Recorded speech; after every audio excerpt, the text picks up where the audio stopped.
Hey there, Physics Pals. Paul Lake here with another physics problem solved. I hope you're doing well. We're going to do a very simple circular motion problem here, but it's kind of cool. We're going to we're going to figure out what the centripetal acceleration of the Earth orbiting the sun is. So yeah, that's going to be kind of cool. We're going to be, of course, using these concepts: uniform circular motion and centripetal acceleration. So let's read the problem. It says, what is the centripetal acceleration of the Earth as it moves in its orbit around the sun?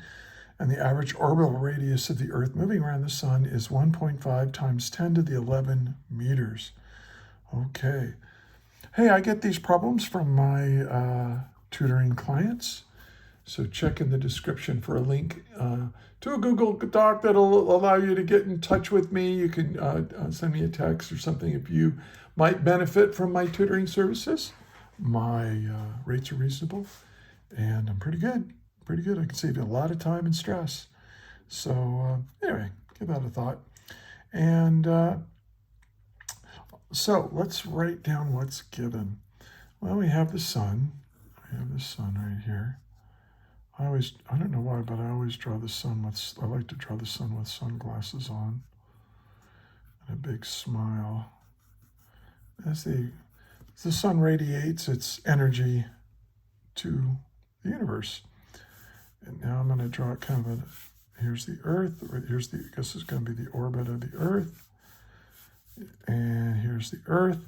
Obviously not drawn to scale, thank goodness. And we know that the radius from the center of the Earth, from the center of the sun out to the Earth, well, that radius is 1.5 times 10 to the 11 meters. So yeah, it's a long ways. 93 million miles on average, about that much. But all right, and what are we trying to find? We're trying to find the centripetal acceleration of the Earth. And we're going to assume, of course, that this is a circular orbit.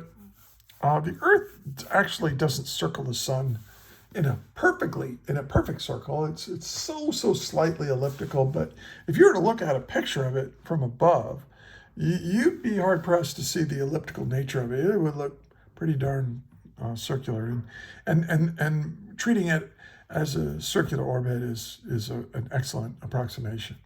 So that's what physics is all about. Excellent approximations. Okay. Now, let's solve this. Now, one thing I recommend you do is pause the video right now and try to work this yourself. If you get stuck, hit play until you're unstuck, and then just go back and forth like that. Don't skip around, though. I do a lot of teaching within this video, and you don't want to miss that. So anyway, let's solve the problem. So if this is the sun, here's the Earth moving in a circle around the sun. And so now the Earth has a certain velocity like this. Okay. And that velocity, we're going to say that velocity is constant. But what changes about that velocity? Oh, the direction. The direction of the velocity vector changes. And that's what centripetal accelerations do. Centripetal accelerations do not change how fast you're going. They change what direction you're going. And so, yeah. All right. So what do we know about centripetal acceleration? Well, the magnitude of the centripetal acceleration is equal to my speed squared divided by the radius. And so we're going to use this simple equation to figure out what that centripetal acceleration is. Now, if you look in the description, I have a link to a Google Doc that will take you to more example problems like this, but also a lecture like this where I derive this expression right here. But for the purposes of this problem, I'm going to assume that you already know this and where it came from. All right. Now, well, let's look at we know what the radius is, but what about the speed that the Earth orbits the sun? Well, it's a circle. So the speed is equal to the distance, right? Speed is distance over time. Well, what distance does it travel if it makes one orbit? Well, that's the circumference of a circle, 2 pi r. How much time does it take the Earth to go around the sun? How much time does it take for the Earth to go around the sun? 1 year.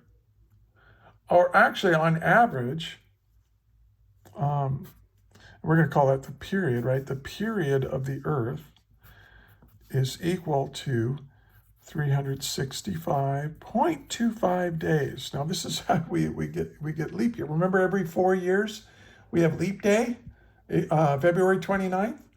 So if we take on average, the average year is not 365 days, it's 365.25 days, because every 4 years we add a day. And this is days, right? But we want this to be in terms of meters per second squared. That's what we're looking for. So we have to convert this period into seconds. Well, I know that 1 day is 24 hours. And I know that 1 hour is 3,600 seconds, right?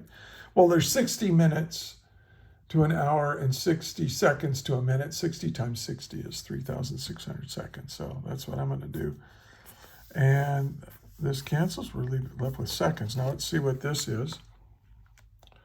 This is 365.25 times 24 times 364, I'm sorry, times 3,600, and I get this very big number. Basically, it's 31.5 million seconds, right? Move that over 1 decimal, you get 31 times 10 to the 6, 31 million. So this is about 31.5 million seconds in a year. But we're just going to write it like this. This is 3.16. We'll round it off to 3 significant figures. Times 10 to the 7 seconds. Yeah, okay. So there we go. That's how many seconds in a year. Well, now we can figure out what the velocity is, right? The velocity, or the speed actually, is 2 pi times... Oh, you know what? Rather than do this, here's what I'm going to do. This video is a little scattered, sorry. I'm gonna go ahead and plug this in here, because this derives an equation that you'll see quite often. If you have, this is 1 over r, and then this is v squared. Well, square this, you get 4 pi squared r squared over the period squared. So this is 1 over r, and then this is v squared. Well, if you simplify this, the r cancels, and you get the centripetal acceleration is equal to 4 pi squared. Don't forget to square pi, times the radius divided by the period squared. Now you want this period to be in seconds, and that's why I calculated that. And we're ready now to solve the problem. This is 4 pi squared. Now r is 1.50 times 10 to the 11 meters. That's the distance from the center of the sun to the center of the earth on average. And then this is 3.16 times 10 to the 7 seconds, but you got to square that. Okay, and notice that we get meters per second squared, which is the units for acceleration. That's good.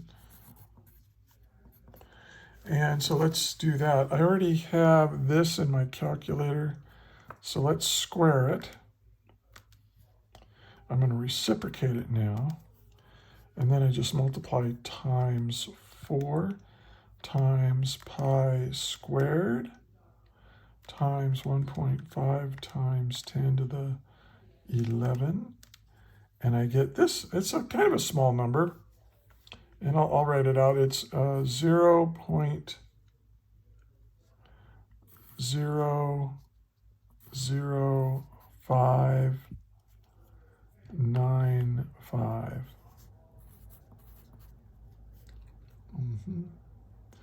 And then meters per second squared. So that's the centripetal acceleration. Now this seems like a really slow acceleration, but every second, what is this, this is about 5 millimeters per second. So we can think of this as like 6 millimeters per second squared. What is 6 millimeters? Like this much.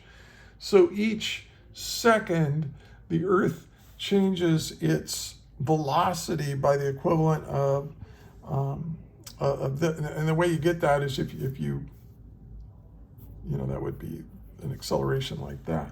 So it may not seem very big. It's pretty small, but it's accelerating an entire planet of mass. Earth, you, me, everything on Earth is being accelerated around the sun at this rate.